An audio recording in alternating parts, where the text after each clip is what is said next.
গঙ্গা নদীর পূর্ব তীরে দক্ষিণেশ্বর ধাম, কালী রূপে বিরাজ করেন সেথায় ভগবান।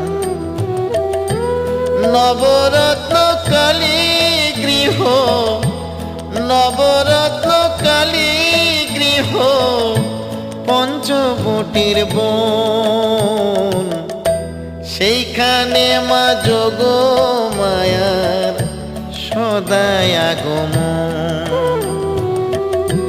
গঙ্গা নদীর পূর্ব তীরে দক্ষিণেশ্বর ধাম, কালী রূপে বিরাজ করেন সেথায় ভগবান।